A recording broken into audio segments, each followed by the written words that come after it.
The Lithuanian Soviet Socialist Republic was a short-lived Soviet republic declared on December 16, 1918 by a provisional revolutionary government led by Vincas Mickevičius-Kapsukas. It ceased to exist on February 27, 1919 when it was merged with the Socialist Soviet Republic of Byelorussia to form the Lithuanian Byelorussian Soviet Socialist Republic. While efforts were made to represent the LSSR as a product of a socialist revolution supported by local residents, it was largely a Moscow-orchestrated entity created to justify the Lithuanian Soviet War. As a Soviet historian, adhering to official propaganda, put it, the fact that the government of Soviet Russia recognized a young Soviet Lithuanian Republic unmasked the lie of the USA and British imperialists, that Soviet Russia allegedly sought rapacious aims with regard to the Baltic countries.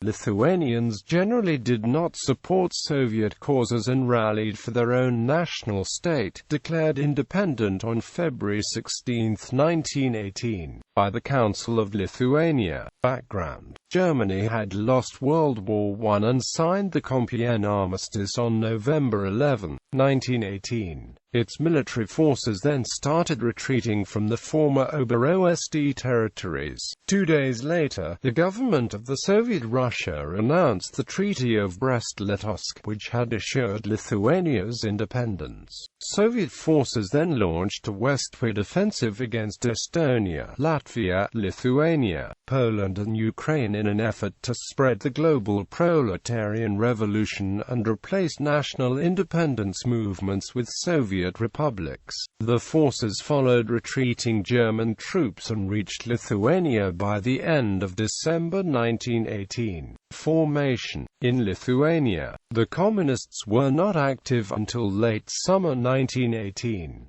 The Communist Party of Lithuania was organized by the 34 delegates at its first Congress, held in Vilnius between October 1 and 3, 1918.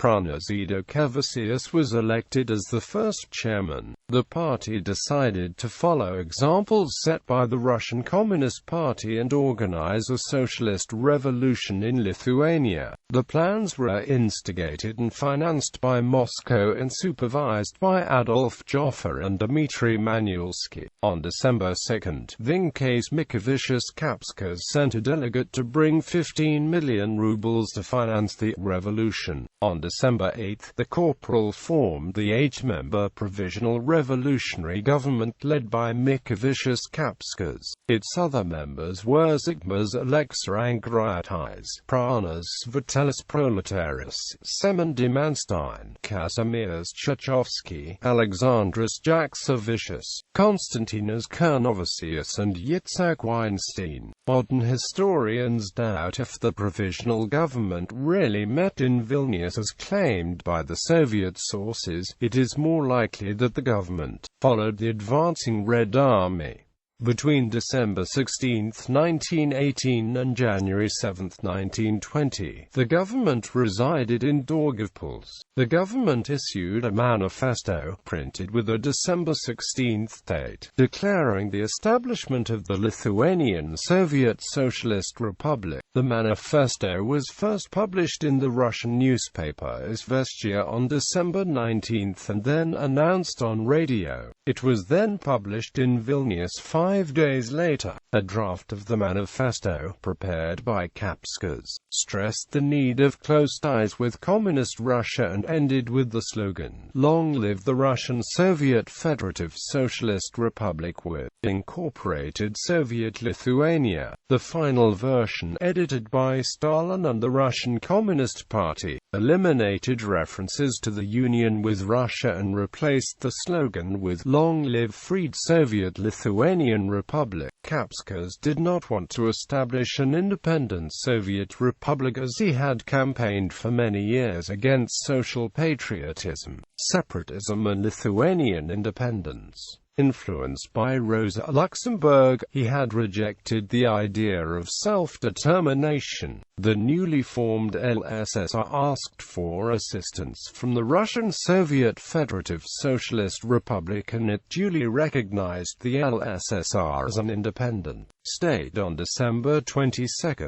The same day, the Red Army took over Sarasyansk on the Lithuanian Soviet border. The provisional government then seemed to dissolve and did not attempt to gain wider recognition. The Lithuanian army, in its infancy, was unable to offer resistance to the Soviet advance. On January 5, 1919, the Red Army captured Vilnius, and, by the end of January 1919, the Soviets controlled about two-thirds of Lithuania's territory. Similar republics were established in Latvia and Estonia. Government LSSR was new, weak, and had to rely on Russian assistance. In Russia, the Soviets were generally supported by the industrial working class, but this was too small in Lithuania. On January 21, the RSFSR granted a loan of 100 million rubles to the provisional government.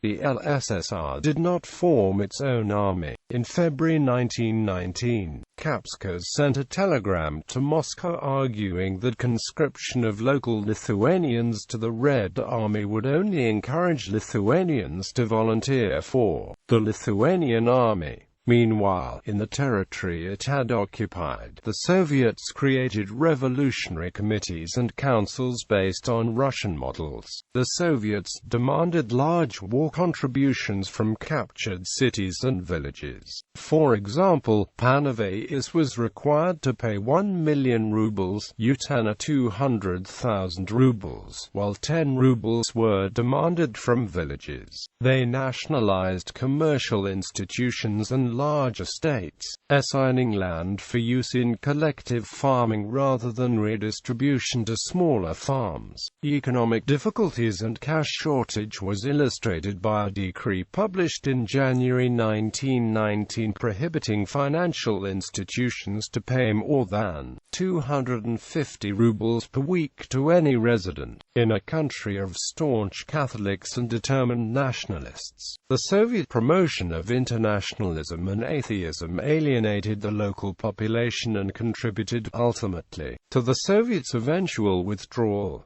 Members of the Council of People's Commissars' dissolution and aftermath. Between February 8 and 15, 1919, Lithuanian and German volunteers stopped the Soviet advance and prevented them from taking Kaunas, the temporary capital of Lithuania.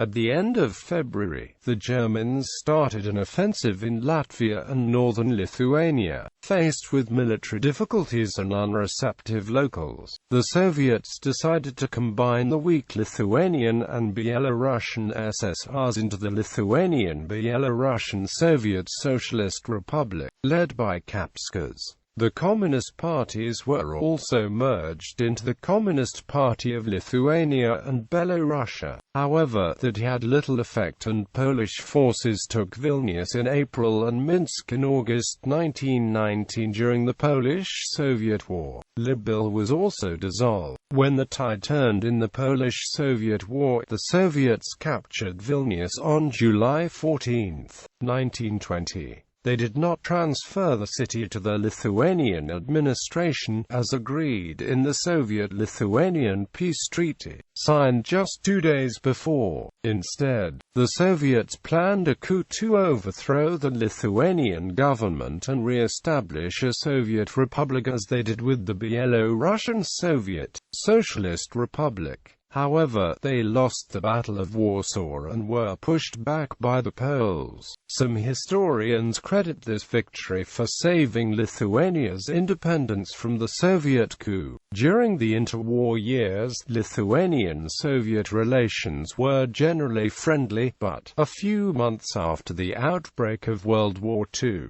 the Soviet Union decided to occupy the Baltic states, including Lithuania. In July 1940, official Soviet propaganda described the occupation as the restoration of Soviet power by revolutionary masses.